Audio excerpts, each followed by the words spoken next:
Olá, eu sou Sidney Fabiani, presidente da Gemelo Data Centers. E hoje eu quero falar sobre um assunto que talvez seja o mais falado ou mais importante no mercado mundial atual de data centers.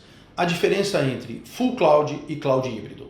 Há 10 anos atrás, os gurus nos convenceram que em 2020 todos ou todas as empresas estariam hosteadas em apenas 6 mega data centers. Google, Microsoft, Oracle, Amazon e assim por diante.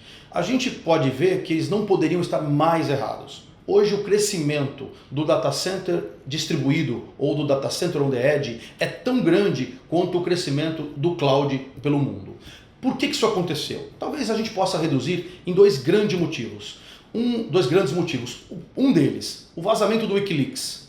Se imaginou inicialmente que esse vazamento tratava de quê? Terrorismo.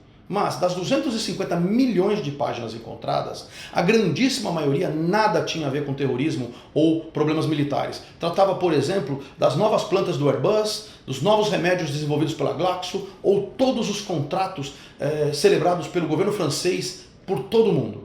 Então, na verdade, se percebeu que o vazamento ele tinha muito mais a ver com segurança econômica do que segurança física dos Estados Unidos. O que as empresas perceberam então? E começaram rapidamente a mudar sua estratégia de segurança. Elas perceberam que seus dados precisavam ser divididos em dois grandes grupos.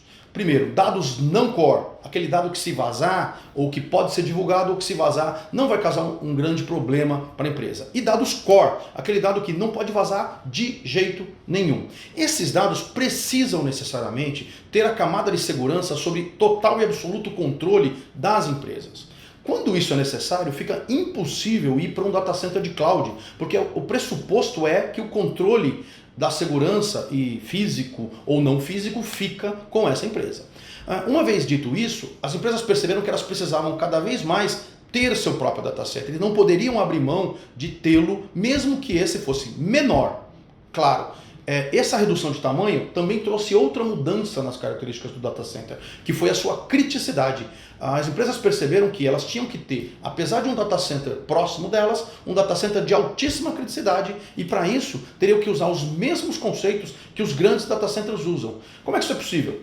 Seguindo a única norma que existe no mundo, a TIA 942, a norma que regula a construção de data centers. Uma vez definido que que a empresa precisa ter perto de si um data center, ela começou a perceber também que com o advento do 5G, ou se preparando para o 5G, que já está aí, e para o processamento IoT, que demanda uma grande quantidade de dados processados no dia a dia, elas perceberam que esse data center, além de próximo, precisava ter uma conexão de altíssima performance. Isso fez com que as empresas começassem a tomar a decisão, isso no mundo e cada vez mais no Brasil, de ter o seu data center à distância de fibra apagada. Ou seja, não contratar operadoras para o tráfego de dados local.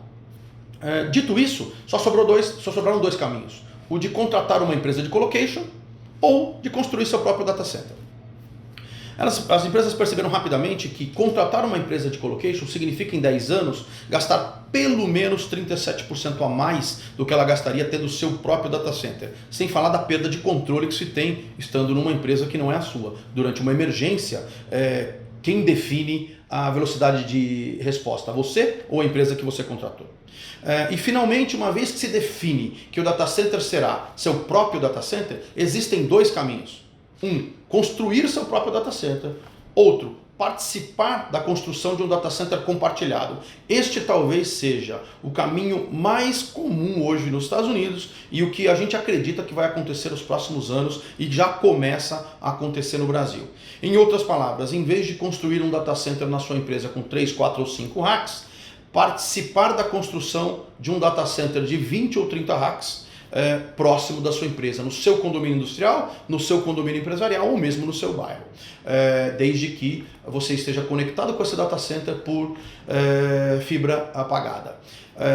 Para finalizar, uma vez que a decisão foi tomada, o mais importante é que esse data center possa ser escalável, e aí a melhor maneira de escalar esse data center é comprar módulos que crescem rack a rack ou módulo a módulo. Obrigado pela participação, eu me despeço aqui, até logo.